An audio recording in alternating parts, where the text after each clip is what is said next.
Sveiki! Šiandien parodysiu, kaip galima pakeisti akių spalvą su profesionaliu būdu, taigi netgi su dviems būdais, kaip galim pakeisti akių spalvą. Taigi, iškart priartinam mūsų šitą norimą akį.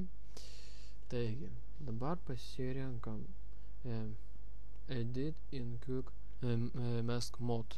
Tai jisai šitai kaip atrodo, kaip fotoaparatas, tai reikia mums šitą pažymėti, dabar pasirinkam šitą trintuką, kad tai jisai nustatom tiesiog ant paprasto brušo, kurie pas mus standartas brušai, ir pasirinkam tokį soft, tai yra tokį biškį, kad būtų lengvas jisai, ir apibrėžiam mūsų norimas vieto akis. Gražiai mato, tokia jau tai yra raudonos kontūro, tokia raudonos spalva, tai nebijokit, tai kad mes ją kai apibrėšim, tai jie nepasikeiš, kokie piksliai, tai gražiai pasikeis viskas. Taigi, dabar su kito akiu irgi taip pat darom, gražiai apibrėžiam.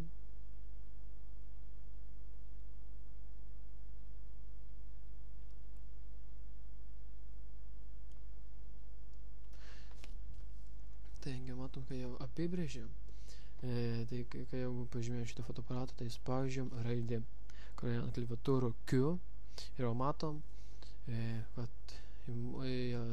kad visas pažymėtas paveikslėlis, bet mums tik tai reikia, kad būtų pažymėti tik tai akis.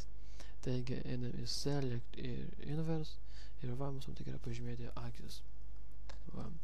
Taigi, pirmas būdas, kaip galim pakeisti akių spalvą, tai einame Image, Adjustments ir Hue Saturation. Taigi, šitą nepažymėm koloruojasi, tiesiog šitą jau kad pusė tokia žalia spalva. Čia gali patys eksperimentuot, taigi spaudžiam OK, jau mato tokios žalius akis. Taigi, antras būdas.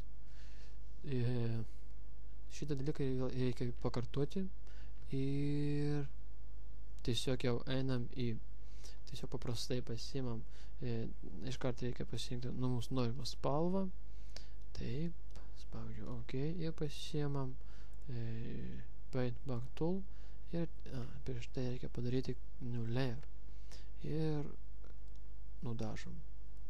Ir dabar einam į Blending Options ir Blend Mode keičiam į Soft Light. Tai yra toks efektas, kuris, kad taip, Select, Deselect, ir pakeitėm akių spalvą. Taigi, prieš tai atrodė šitaip, dabar šitaip. Taigi, ačiū už dėmesį.